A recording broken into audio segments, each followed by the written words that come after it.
ये एक ऐसा मुद्दा है जिस पर राजस्थान की सरकार को ध्यान देना चाहिए और हम हमारी ही सरकार को ये बात कि राजस्थान के गांवों और देहात में ये समस्या अब विकराल रूप धारण कर चुकी है। बेसहारा भटकते बछड़ों और सांडों को देखना अब काफी मुश्किल हो गया है। एक दिन मुझे लगभग रोना आ गया जब मैं अपने खेत की तरफ जा रहा था और रास्ते में मैंने एक भयानक सीन देखा। 1 साल का छोटा सा बछड़ा और उसको चारों तरफ से कुत्ते नोचने की कोशिश कर रहे थे जिंदा बचने को। मुझे लगा कि वाकई में इस समस्या का समाधान हो जाना चाहिए, नहीं तो हम ऐसे ऐसे बुरे दिन देखेंगे और ऐसी उनकी हाय हमारे समाज को लगेगी जिसकी हम आज कल्पना भी नहीं कर सकते। इस धरती पर जितना हक हमारा है उतना उनका है और ये हमारे पुरानी सरकारें जो चाहे अंग्रेजों की थी, राजा महाराजाओं की थी, वो भी मानती थी कि इनका पूरा हक है। इसके लिए उन्होंने हर जगह पर इनके नाम की जमीन सुरक्षित कर रखी थी जिसे हम गोचर कहते हैं। हमारे पूर्वजों ने सबका ध्यान रखा था। वन्य जीवों के लिए वन विभाग, पालतू पशुओं के लिए गोचर, किसानों के लिए किसानी की जमीन, आबादी के लिए आबादी की जमीन, गांव के लिए पड़त की जमीन। ऐसी 17 लाख हेक्टेयर जमीन आज राजस्थान में बछड़ों को, सांडों के, गायों के नाम लिखी हुई है, लेकिन सरकारें इसकी उपेक्षा कर रही है। कुछ लोग नाटक कर रहे हैं, ढोंग कर रहे हैं। यह जयपुर में यह समस्या दिखाई देती नहीं है, फिर भी आज देखिए 2 बछड़े हमारे प्रदर्शन में भाग लेने के लिए आ ही गए। हम सोच रहे थे जयपुर में बछड़े नहीं मिलेंगे, लाने पड़ेंगे कहीं से, लेकिन वो चला के आए हैं। देखिए उसकी लीला, वो आए हैं कि हम उनके लिए आज यहां पर खड़े हुए हैं। सब लोग राजस्थान में इकट्ठे होते हैं, कोई अपने लिए खड़ा होता है, कोई अपनी नौकरी के लिए खड़ा होता है, कोई अपने परिवार के लिए खड़ा होता है, कोई अपनी जाति के लिए खड़ा होता है, कोई अपने किसी ढोंगी नेता के चक्कर में खड़ा होता है। लेकिन आज हम लोग उनके लिए खड़े हुए हैं जो बोल नहीं सकते, जो इकट्ठे हो नहीं सकते, जिनके वोट नहीं लगते हैं। अगर गायों के वोट लगते तो 1 करोड़ वोट होते हैं और सारे नेता उनके चारों तरफ घूमते, लेकिन उनके वोट नहीं लगते। अब जिनके वोट नहीं लगते उनको राजनेता भाव देते नहीं है। लेकिन अभिनव राजस्थान पार्टी ऐसी पार्टी है जो इस सृष्टि के हर जीव की चिंता करती है। अभिनव राजस्थान की योजना में केवल मानव विकास शामिल नहीं है, पेड़ पौधों का, जीव जंतुओं का विकास भी शामिल है। और हम हवाई बातें नहीं कर रहे हैं। हम ये नहीं कह रहे गाय को बचाओ, बछड़े को बचाओ। हम लोगों ने इसकी स्टडी की है। 5 साल तक हम जगह जगह उन गोचरों में घूमे जो विकसित हुई है। बीकानेर के बिल्कुल पास में 27,000 बीघा गोचर डेवलप हुई है बिरजू महाराज के प्रयासों से। और ये अभिनव राजस्थान वो पहली संस्था है जिसने बिरजू महाराज को या बिरला ऑडिटोरियम में सम्मानित किया था कि आपने 27,000 बीघा गोचर को विकसित किया। और वहीं से हमें ये आइडिया आया कि ये गोचर से ही गाय बच सकती है, गौशाला से गाय जिंदा रह सकती है, लेकिन स्वाभिमान से बच नहीं सकती, आगे बढ़ नहीं सकती। इसलिए हमने गोचर विकास का मुद्दा उठाया है। और आपको खुशी होगी कि अभिनव राजस्थान से प्रेरित होकर पश्चिमी राजस्थान के 42 गांवों ने अपने अपनी गोचर को अपने दम पर विकसित किया है और वहां पर हरा चारा खा रहे हैं सारे बछड़े। लेकिन अगर सरकार आगे बढ़े और इस गोचर का विकास नरेगा से जोड़ दे तो ये काम राजस्थान में एक बड़ी क्रांति कर देगा। और हम हमारी सरकार को ये बात बताने के लिए आए हैं। गौशालाएं ठीक है, स्थायी समाधान है, लेकिन स्थायी समाधान यह है। और हम ये नहीं कह रहे इनके लिए जमीन अलग से लाओ, इनके हक की जमीन है उसको विकसित कर दो।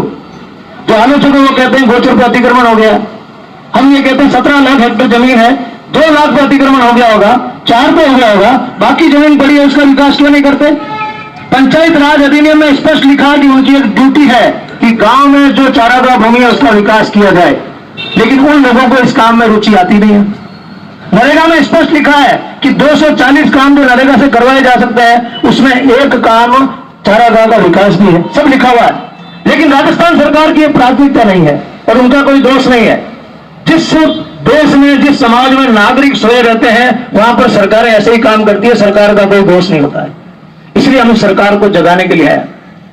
दोस्तों 2018-19 में राजस्थान की सरकार ने घोषणा की थी इस समस्या का समाधान करने के लिए। हम कुछ नंदीशालाएं खोले और नंदीशालाएं खोलेंगे हर जिले में एक। लेकिन आज 3 साल हो गए हैं। 3 साल में केवल उन 33 में से केवल 16 नंदीशालाएं खुली है, वो भी आधी अधूरी खुली है। इसके बाद जब गहलोत साहब मुख्यमंत्री बने तो इन्होंने कहा कि नहीं जिलों से नहीं, हम तो पंचायत समिति के मुख्यालय पे खोलेंगे गौशाला। यानी लगभग 400 गौशाला नंदीशालाओं की घोषणा हो रखी है। अभी तक उनमें से मात्र 16 नंदीशालाएं खुली है। दोष किसका है? गहलोत साहब का, राजस्थान सरकार का? नहीं, दोष हमारा है। हम लोग जागरूक नहीं है, हम हमारी आवाज को ऊंचा नहीं कर रहे हैं। आज जयपुर में आकर हमने जो अपनी आवाज को ऊंचा किया है, तो आप देखना राजस्थान के बजट में क्या क्या अच्छी घोषणाएं उन मूक बेसहारा पशुओं के लिए होती है। और इस यज्ञ में जो आपने आहुति दी है, इस आहुति को उनकी आत्मा याद करेगी और आपको धन्यवाद देगी। मैं आज इस अवसर पर हमारे आदरणीय निदेशक गोपालन लाल सिंह जी से निवेदन करूंगा कि हम लोग इतनी दूर दूर से चलाकर आए हैं, मुंबई से भी आए हैं, दिल्ली से भी आए हैं और आज आपके सामने आए हैं। हमारे लिए तो आप ही राजस्थान सरकार हैं, हमारे लिए आप राजस्थान सरकार का प्रतिनिधित्व करते हैं। तो हम उम्मीद करेंगे कि आप हमारी बात को बहुत ढंग से राजस्थान सरकार तक पहुंचाएं और इस काम को जितना जल्दी हो उतना पूरा करवाएं। हमारे वरिष्ठ उपाध्यक्ष इंद्र सिंह जी मांगलिया, आदरणीय मंजीत सिंह जी, लिखमराज जी, यानी एस शर्मा जी, आप यहां पधारेंगे और मेरे साथ आदरणीय लाल सिंह जी को इस मामले में जो अधिकार पत्र हमने तैयार किया, हम इस ज्ञापन को क्या बोलते हैं, अधिकार पत्र, बच्चों का अधिकार है, उसके बारे में आपको पत्र सौंप रहे वो दें। और मैं आदरणीय लाल सिंह जी से अनुरोध करूंगा कि 17 लाख 18 लाख ऐसे बछड़े और सांड हैं जो राजस्थान में गलियों में भटक रहे हैं। तो आप अपने दम पर उनके लिए कुछ करवाएं और हमारी मदद करें, यानी जनता की मदद करें और बछड़ों की मदद करें। बहुत बहुत धन्यवाद, आप सबका शुक्रिया, आप सब लोग यहाँ पर आए। और ये मुहिम जब तक ये काम होगा नहीं तब तक ये चलती रहेगी। लेकिन अभिनव राजस्थान पार्टी अनुशासित पार्टी है, हम भगदड़ में हुल्लड़ में विश्वास नहीं करते हैं, अनुशासन से चलते हैं। और मैं राजस्थान की पुलिस का धन्यवाद करूंगा कि उन्होंने आज हमारे साथ बहुत अच्छा समन्वय किया और हम लोगों को अपनी बात को रखने का मौका दिया। इसके लिए राजस्थान पुलिस को भी मैं सैल्यूट करता हूं। मैं आदरणीय लाल सिंह जी से अनुरोध करूंगा कि आप इस अवसर पर 2 शब्द हमें आश्वासन के दे दें, तो हम अपना ज्ञापन इनको देकर फिर यहां से प्रस्थान करेंगे।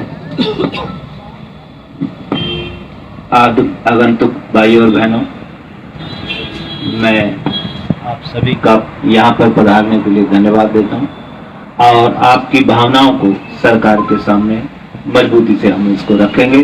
और हम पहले से ही प्रयास कर रहे थे कि भी गायों और बछड़ों के लिए हम और अच्छा काम करें। उसके लिए नंदीशालाओं की बात आपने कही, वो हम इस सत्र में बहुत बहुत जोर शोर से कर ही रहे हैं। और इसके साथ साथ जो आपकी भावनाएं हैं उन भावनाओं को हम पूर्ण रूप से सरकार के समक्ष रखेंगे। धन्यवाद।